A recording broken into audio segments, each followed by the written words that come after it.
Some people spend their entire lives waiting for a miracle, and Elliot Hayes had long ago stopped believing one would ever come for him. At 18 years old, he lived in a narrow, aging house on the edge of a small Ohio town, a place where the paint peeled from the walls, the winter wind slipped through the windows, and hope seemed to disappear a little more every day. To most people passing by, the house looked ordinary enough, but for Elliot it felt like a place where every dream went to die. He woke up before sunrise each morning, usually around 5:30, long before anyone else in the house. His first task was always the same: clean the kitchen, sweep the floors, and prepare breakfast. If anything was forgotten, even something as small as a dirty spoon left in the sink, he knew he would hear about it for the rest of the day. So he worked quietly, moving through the house like a shadow. At school, Elliot rarely spoke unless a teacher called on him.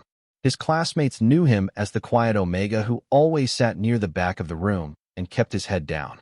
Some assumed he was shy. Others assumed he was unfriendly. The truth was much simpler. Elliot had spent so many years being told that his thoughts did not matter that eventually he had started believing it himself. The only place he felt truly free was inside a worn sketchbook he kept hidden beneath a loose floorboard in the tiny storage room where he slept. Whenever he found a spare moment, he would draw. Sometimes he sketched forests he had never seen, sometimes oceans, sometimes beautiful city skylines glowing beneath moonlight. Every drawing showed a world far away from the one he lived in, a world where nobody looked at him with disappointment, a world where he belonged somewhere. One cold Thursday afternoon, Elliot sat alone beneath the bleachers after school, filling another page with careful pencil lines. The drawing showed a large house overlooking a lake. Sunlight reflected across the water. Flowers bloomed along a winding stone path. It looked nothing like his real life, which was exactly why he loved drawing it. For a few precious minutes, he could imagine stepping into that picture and never coming back. A familiar voice interrupted his thoughts. It belonged to Miles Carter, the only person at school who ever made an effort to talk to him. Miles dropped onto the bench beside him and glanced at the sketch. "You know," he said, shaking his head, "one day somebody's going to pay a lot of money for these." Elliot laughed softly. "Nobody's ever going to pay for my drawings. That's what you always say." Miles pointed at the page. "And you're always wrong." For a moment, Elliot felt something he rarely allowed himself to feel. Hope. But hope was dangerous. Hope made people expect things. Hope made disappointment hurt more. So he closed the sketchbook and changed the subject. That evening, as the sun disappeared beyond the horizon, Elliot returned home carrying a grocery bag filled with discounted food his mother had told him to buy. The moment he stepped inside, he sensed tension hanging in the air. His mother, Sharon Hayes, sat at the kitchen table with crossed arms. Across from her sat Curtis Boone, his stepfather. Several unopened bills were scattered between them. Neither looked happy. Elliot quietly placed the groceries on the counter and tried to slip away unnoticed. "Stay right there," Sharon said sharply. He froze. Curtis leaned back in his chair and exchanged a look with her. It was the kind of look adults shared when discussing something they did not want others to hear.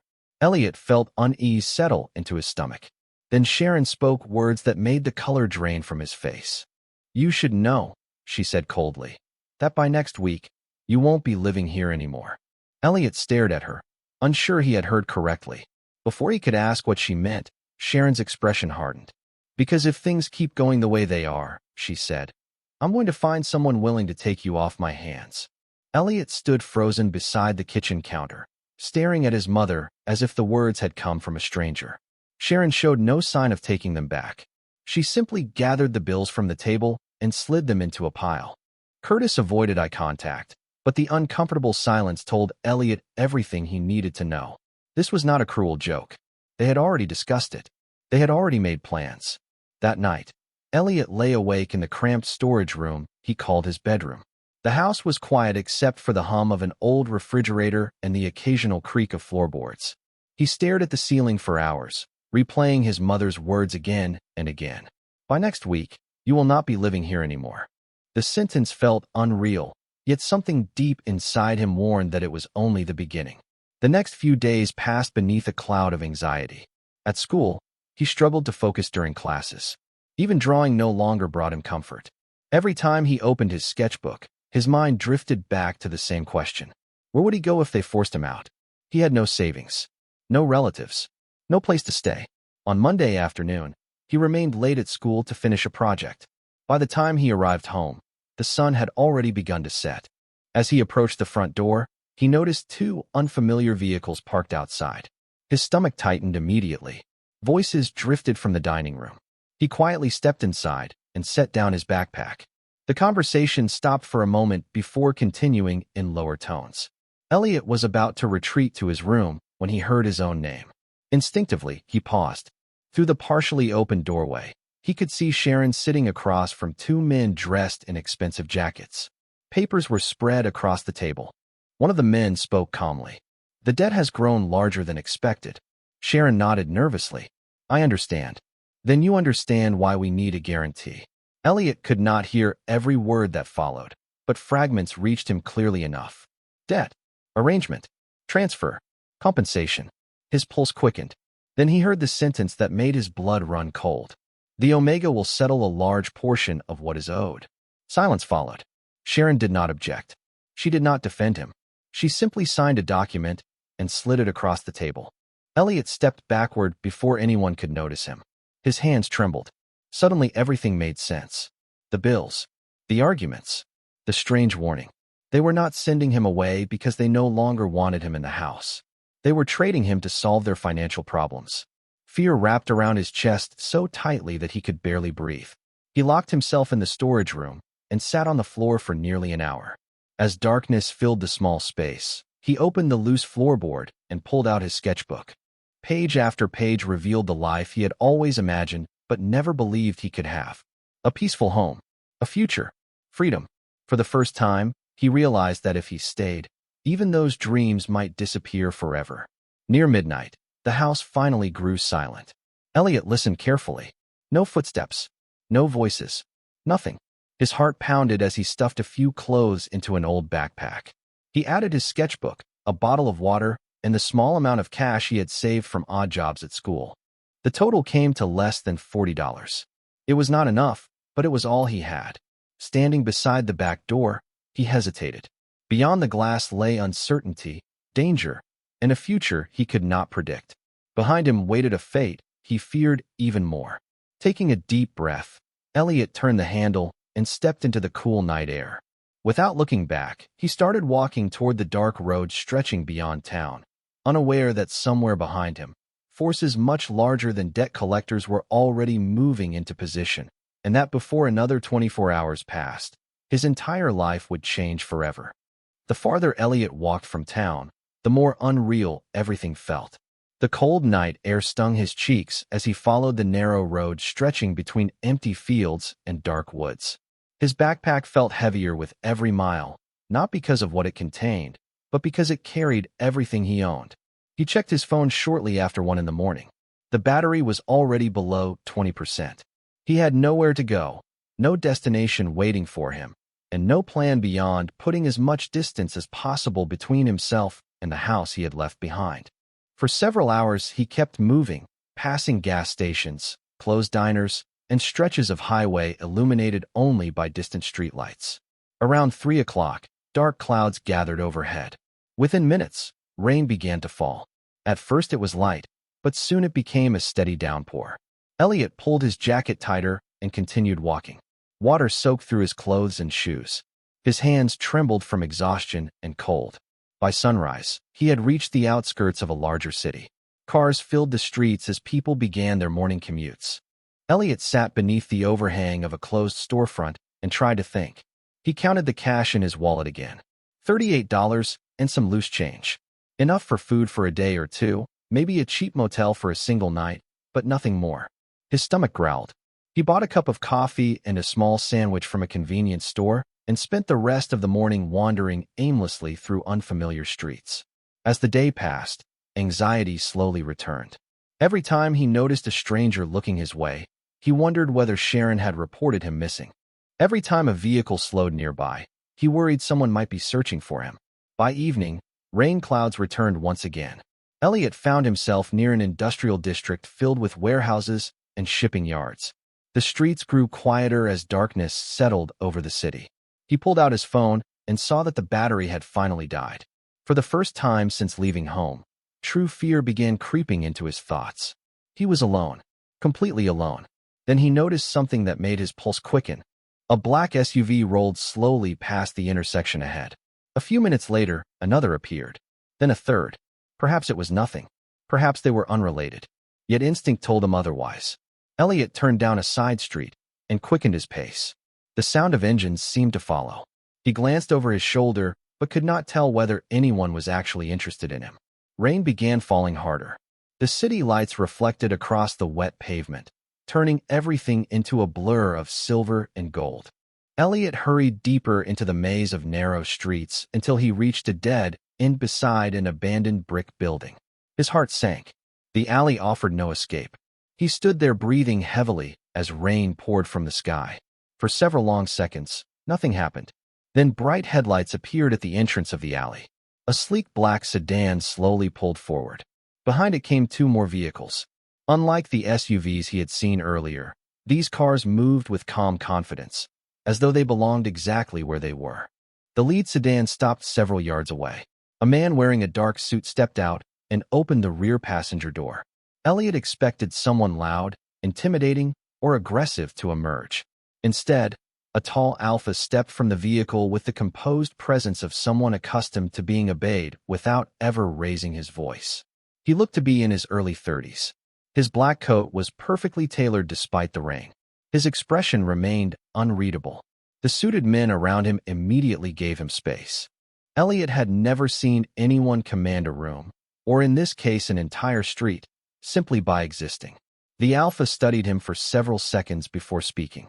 His voice was calm and low. Elliot Hayes. Elliot froze. The stranger already knew his name. Fear and confusion collided inside him. "Who are you?" he asked. The alpha did not answer immediately. Rain drummed softly against the vehicles as silence stretched between them.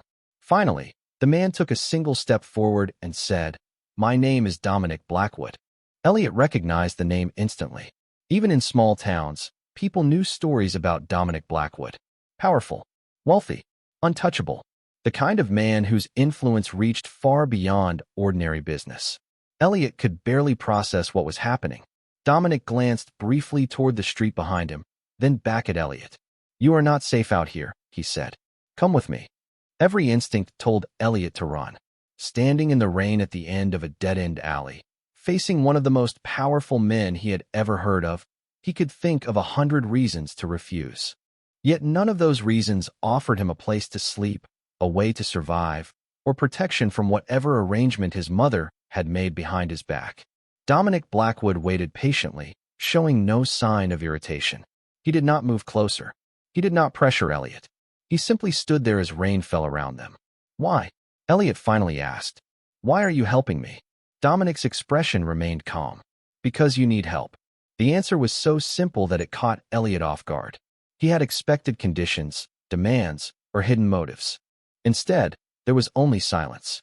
One of the suited men stepped forward slightly before Dominic gave a subtle shake of his head. The man immediately stopped. Elliot noticed the exchange. Everyone around Dominic seemed to follow his instructions without question. After several long seconds, Elliot looked back toward the street he had come from. Darkness, rain, uncertainty. Then he looked at the waiting vehicles. For reasons he could not explain, they felt safer than the empty city behind him. Slowly he nodded. Dominic turned toward the sedan. "Get in." The ride lasted nearly 40 minutes. Elliot sat quietly in the back seat, clutching his backpack while city lights drifted past the window. Dominic worked on a tablet across from him and spoke very little. Eventually, the crowded streets disappeared, replaced by tree-lined roads and private estates hidden behind gates. When the sedan finally slowed, Elliot looked outside and nearly forgot how to breathe. Massive iron gates opened automatically. Beyond them stood a sprawling property surrounded by acres of land.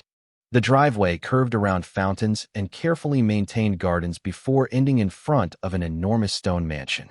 The place looked less like a home and more like something from one of the luxury magazines he occasionally saw at grocery stores.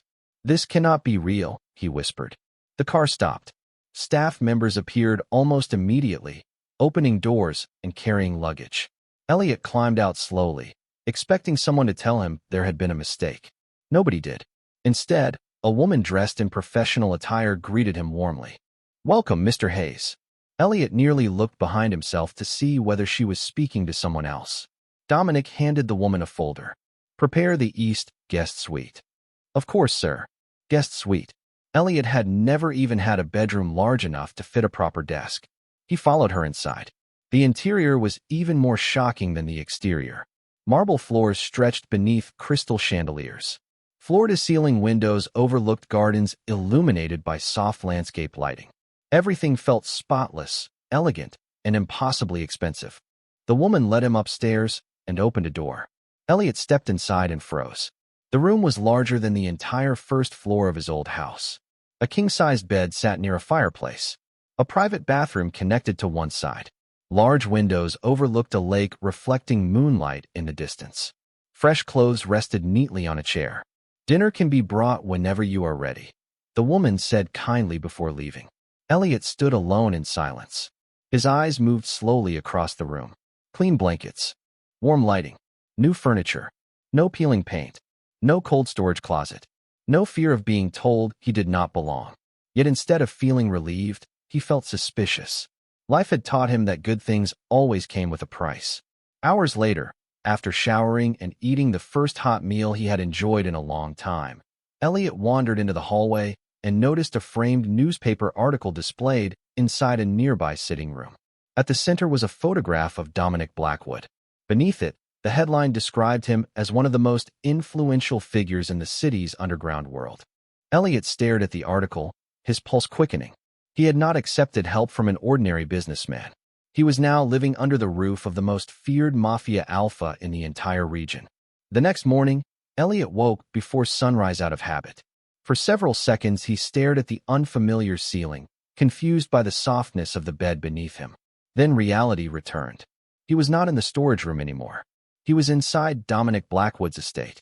The realization felt strange enough that he sat up and checked the room as if it might disappear while he slept. Everything remained exactly where it had been the night before.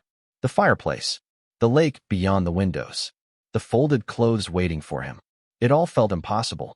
Over the following days, Elliot kept expecting the hidden cost to reveal itself. He waited for someone to hand him a list of rules. He waited for demands. He waited for the moment Dominic would explain why he had really been brought there. But the moment never came. Instead, every morning breakfast appeared outside his door. Staff members treated him politely. Nobody raised their voice. Nobody criticized him for taking up space. The kindness made him more uncomfortable than cruelty ever had. Cruelty was familiar. Kindness felt like a trap he did not know how to navigate. On the third day, Elliot entered the dining room and found Dominic seated at the far end of a long table reviewing documents. Elliot immediately considered turning around and leaving. Before he could, Dominic looked up. "Sit." It was not a command spoken harshly. It sounded more like a simple invitation. Elliot hesitated before taking a seat several chairs away. A server placed breakfast in front of him. Pancakes, eggs, fruit, and fresh orange juice. More food than he would normally eat in an entire day. "You should eat," Dominic said without looking up from his papers. Elliot nodded nervously. "Thank you." Dominic returned to his work. That was all. No interrogation. No discussion about debts. No attempt to control him. The silence somehow felt even more confusing. As the week passed, Elliot slowly explored the estate. He discovered a private library larger than his entire high school. He found walking trails winding around the lake. Most surprisingly, he discovered an art studio on the second floor. Large windows filled the room with natural light. Easels stood ready beside shelves of paints and sketching supplies. When Elliot first stepped inside, he simply stared. He had spent years drawing with cheap pencils and worn notebooks. The room contained enough professional materials to supply an entire art department. "Do you like it?" a voice asked. Elliot turned to find Dominic standing in the doorway. "This room is incredible," Elliot admitted. Dominic glanced around casually. "Then use it." Elliot blinked. "Just use it." "Yes." Dominic's answer was so straightforward that Elliot almost laughed. Most people would have expected gratitude or excitement. Instead, fear flickered through him. Nothing in his life had ever been given freely. "Why are you doing this?" he asked quietly.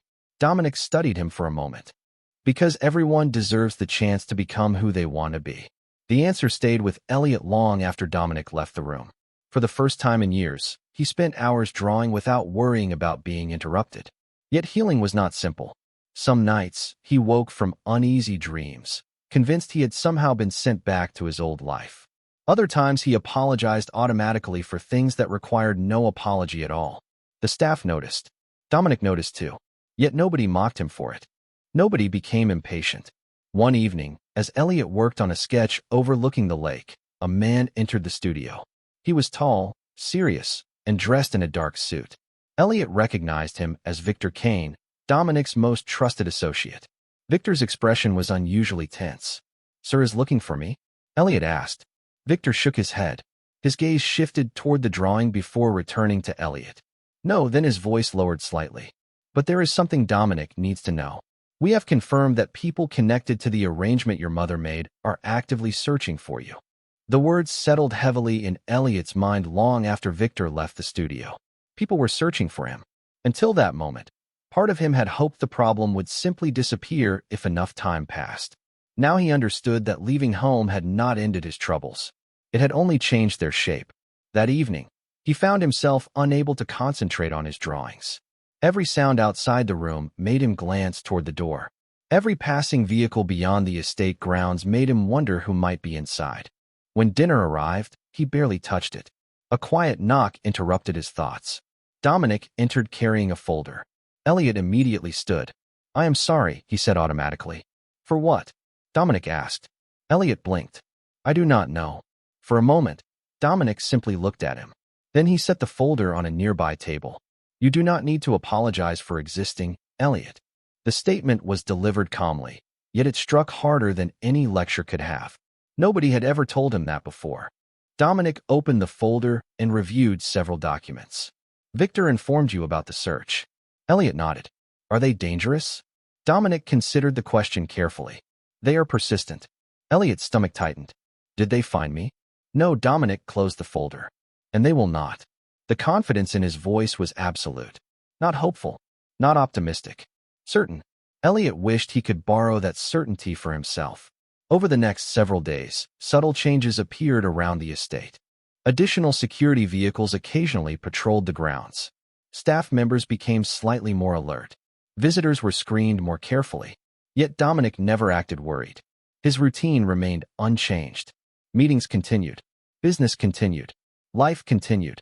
Watching him had an unexpected effect on Elliot. If the most powerful man he had ever met was not panicking, perhaps he did not need to panic either. One afternoon, Dominic invited Elliot to accompany him on a drive into the city. At first, Elliot almost refused. Leaving the safety of the estate made him nervous. Eventually, he agreed.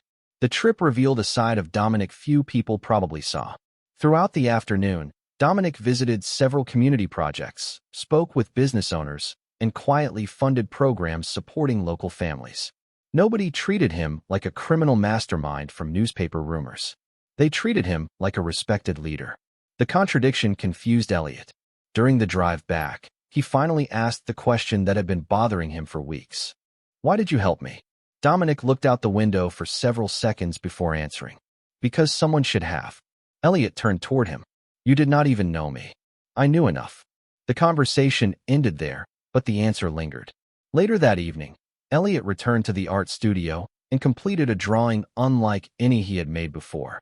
Instead of imaginary houses or distant landscapes, he sketched the lake outside the estate exactly as it appeared. For the first time, he was drawing something real. Something he actually possessed. Something that belonged to his life. As he packed away his supplies, Victor appeared once again. This time his expression carried a different kind of tension. "There has been another development," he said. Elliot immediately felt anxiety return. "What happened?" Victor hesitated. "We received confirmation that your mother has been asking questions." Elliot stared at him. "Questions about me?" Victor nodded. "She has been trying very hard to find out where you are." For a brief moment, conflicting emotions surged through Elliot. Fear, confusion, hope. Maybe she regretted what happened. Maybe she finally cared. Maybe she wanted to make things right. Yet deep inside, a quiet voice warned him not to believe that too quickly. And as Victor watched his reaction, the concern in his eyes suggested he feared the exact same thing. For the next several days, Elliot could not stop thinking about what Victor had told him. His mother was searching for him. The information followed him everywhere, lingering in the back of his mind while he sketched in the studio, walked beside the lake, or sat through quiet dinners at the estate. Part of him wanted to ignore it. Another part wanted desperately to believe it meant something had changed. After all, people could regret mistakes. People could realize they had been wrong. Maybe distance had forced Sharon to see what she had nearly lost. Maybe for the first time in his life, she actually wanted him back because she cared. The possibility seemed unlikely, yet it refused to disappear. One afternoon, Elliot found himself staring out a window when Dominic entered the room. "You have been distracted," Dominic observed. Elliot hesitated. "Victor told me my mother has been looking for me." Dominic remained silent. "Do you think people can change?" Elliot asked quietly. Dominic considered the question. "Some can, and some cannot." It was not really a question. Dominic nodded once. "Correct." Elliot lowered his gaze. He knew Dominic was trying to protect him from disappointment, but hope had already taken root. A few days later, Victor approached him carrying a tablet. "There is something you should see." Elliot followed him into a private office. On the screen appeared an email message forwarded through several channels. The sender was Sharon Hayes. Elliot immediately recognized the name. His pulse quickened as he read. The message sounded emotional. Sharon claimed she missed him. She claimed she regretted everything. She said she only wanted the chance to speak with him and apologize. By the time Elliot finished reading, his eyes had filled with uncertainty. "She wants to meet?" he asked. Victor looked uncomfortable. "That is what she says." "And Dominic?" Victor sighed. "Dominic believes you should be careful." Elliot knew that answer before Victor spoke it. Even so, the message affected him.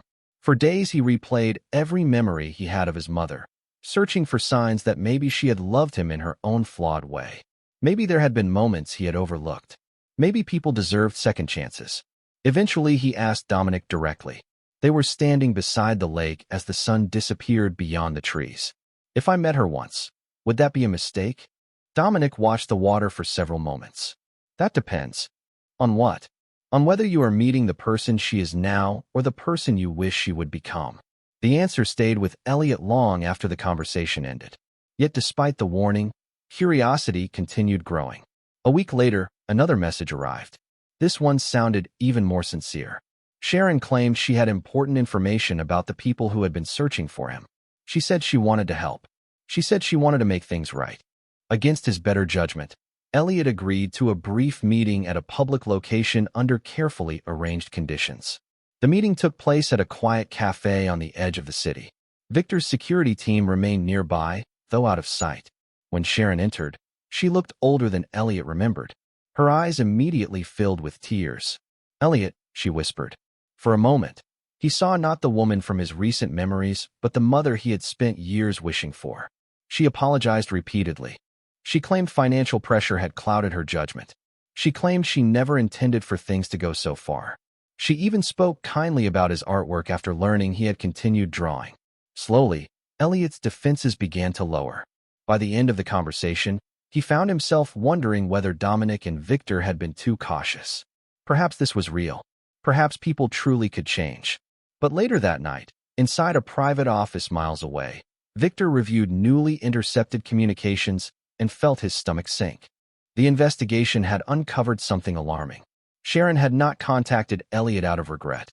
She had been sharing information with the very individuals who were still searching for him. And if the evidence was correct, the meeting at the cafe had never been about reconciliation at all. It had been about finding a way back into Elliot's life. Victor brought the evidence directly to Dominic that same night. Screens filled with messages, transaction records, and communications connecting Sharon to the individuals who had been searching for Elliot since his disappearance. Dominic reviewed every document without interruption. The deeper he looked, the clearer the picture became. Sharon had never intended to rebuild a relationship with her son. She had simply discovered that emotional promises were more effective than pressure. Meanwhile, Elliot remained completely unaware of what had been uncovered. He spent the following morning in the art studio, finishing a landscape painting of the lake.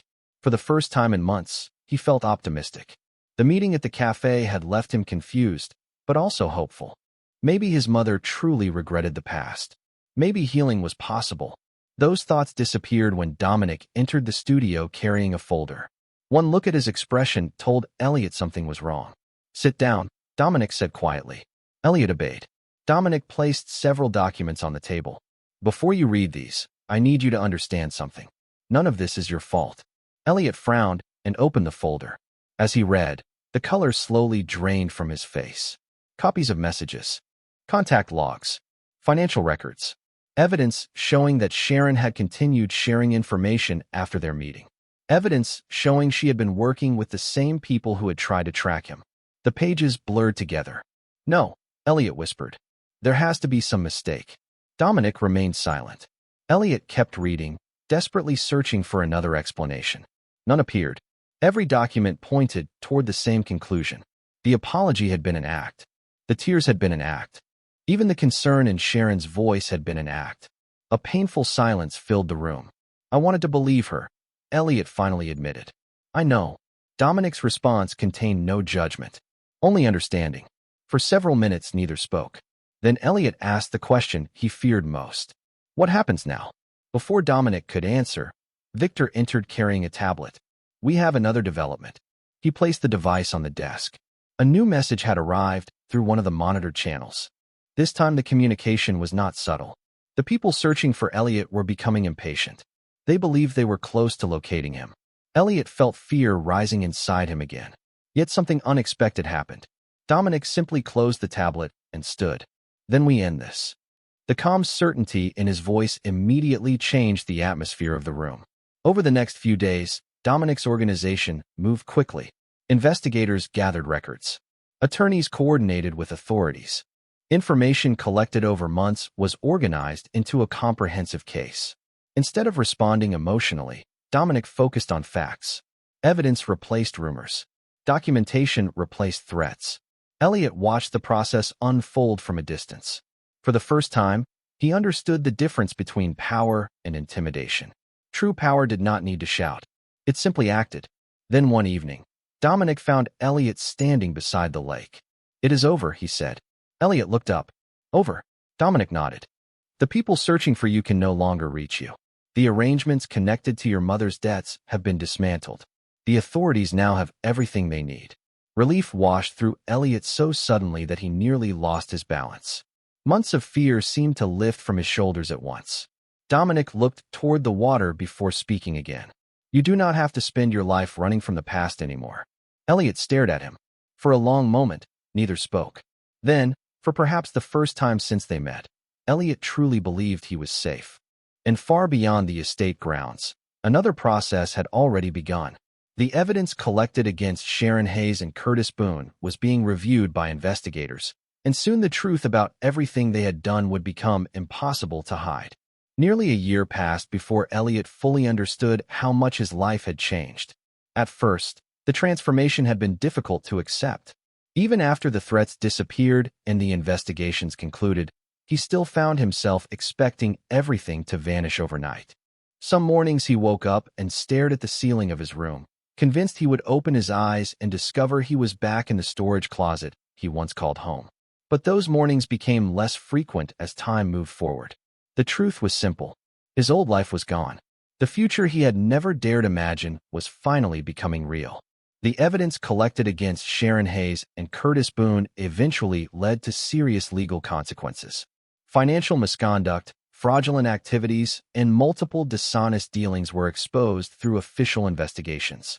For the first time, the truth was no longer hidden behind excuses or manipulation. Elliot followed the news from a distance. He felt sadness, disappointment, and relief all at once. The people who should have protected him had made their own choices, and now they were facing the results of those choices. Strangely, he no longer felt anger. Carrying that anger had exhausted him for too many years. Letting it go felt like setting down a heavy weight he had forgotten he was carrying. Meanwhile, life continued moving forward. Under Dominic's encouragement, Elliot enrolled in advanced art programs and began working with professional mentors. What started as sketches in a hidden notebook slowly evolved into paintings that attracted attention throughout the city. Gallery owners praised his work. Collectors expressed interest. Critics described his paintings as emotionally powerful and deeply authentic. Every compliment still surprised him. Part of him remained the quiet Omega who had spent years believing his dreams did not matter. Yet another part was finally learning to trust that they did. One evening in early autumn, Elliot stood inside a downtown gallery preparing for his first major exhibition. Large crowds filled the elegant space. Conversations echoed beneath soft lighting. His paintings covered the walls from one end of the building to the other. Landscapes, lakes, sunrises, cities glowing beneath moonlight. Every image represented hope, freedom, and second chances. As guests admired his work, Elliot felt overwhelmed. Not because of the success itself, but because he remembered exactly where he had started. A year earlier, he had owned little more than a backpack and a sketchbook. Now people had traveled from across the state to see his art. The contrast felt impossible. Across the room, the gallery doors opened. Conversations immediately quieted. Dominic Blackwood entered wearing a tailored black suit. As always, his presence commanded attention without effort. Yet instead of moving toward influential guests or business associates, he walked directly toward Elliot. The crowd noticed. So did the reporters. Dominic stopped beside him and glanced at the nearest painting. "You did well," he said. Elliot smiled. "I had good support." Dominic looked at him for a moment. "No, you had courage." The words struck deeper than any praise from critics or collectors. Because Dominic knew the entire journey. He knew the frightened Omega who had stood alone in the rain. He knew the doubts, fears, and sleepless nights. He knew how difficult every step forward had been. As the evening continued, Elliot found himself standing near the gallery windows overlooking the city skyline. Lights stretched across the horizon like thousands of tiny stars.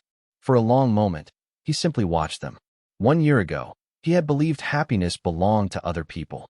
1 year ago, he had never imagined a future where he felt safe, respected, and valued. Now he finally understood something important. The greatest miracle was not that Dominic Blackwood had changed his life. The greatest miracle was that someone had shown him he was worthy of a better one. And once he believed that truth himself, everything else became possible. What would you have done if you were in this situation? Tell us in the comments. If you love Alpha and Omega stories filled with passion, loyalty, heartbreak, and second chances, please like, subscribe, and turn on notifications so you never miss our next story.